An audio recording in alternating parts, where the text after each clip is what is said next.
royal era without Sussex. Proud Queen made historic decision on Charles making Harry angry. The Queen proudly watched her son open Parliament on TV from her quarters in Windsor Castle today due to ongoing mobility problems, but still scheduled her weekly call with Boris Johnson for this afternoon.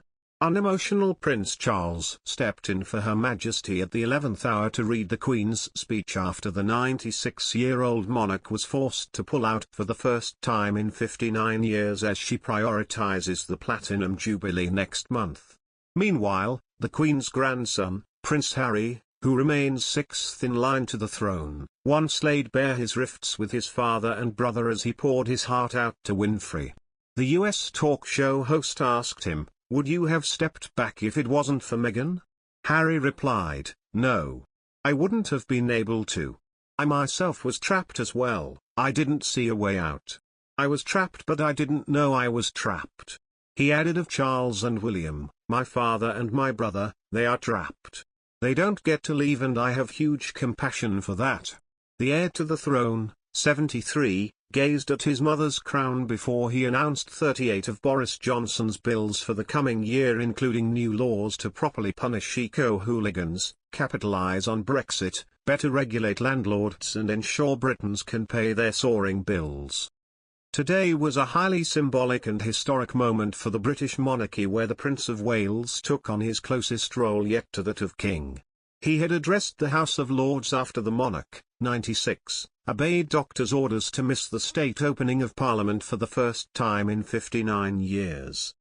Prince William and the Duchess of Cornwall flanked the Prince of Wales as he delivered the speech from the consort's throne, used by his father Prince Philip for decades, in a major constitutional moment for the UK.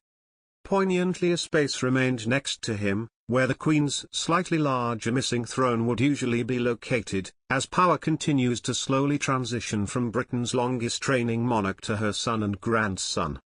Charles said ministers would help ease the cost of living for families with a promise to level up opportunity in all parts of the country. And in a nod to his mother's determination to continue public events, Prince Charles' speech said that the Queen is looking forward to attending the June celebrations marking her Platinum Jubilee. Palace sources insisted it is business as usual for the monarch, who watched his speech on TV and will have her weekly phone audience with the Prime Minister today as usual. It was the first time a member of the royal family has delivered the Queen's speech on her behalf, with Charles referring to Her Majesty's government throughout after the words were changed just hours earlier. He gazed at his mother's crown before addressing the peers and MPs, including Prime Minister Boris Johnson and Labour leader Sir Keir Starmer, after they were summoned to the Lords after Black Rod hammered on the door of the Commons in a ritual dating back to 1642 when King Charles I forced his way into the chamber. Charles delivered the speech in the third person, using Her Majesty's government. As he took on the head of state's major constitutional duty for the first time, the move has been interpreted as a symbolic and significant shift in his responsibilities as a future monarch. Her Majesty was said to be determined to be at the Houses of Parliament this morning, but has been forced to miss it because she is struggling to walk or stand for long periods. The monarch appears to be prioritising the Platinum Jubilee next month. For Prince Charles, today is the biggest day of his royal life today, as his mother focuses on being well enough to attend events to mark her 70 years on the throne in early June.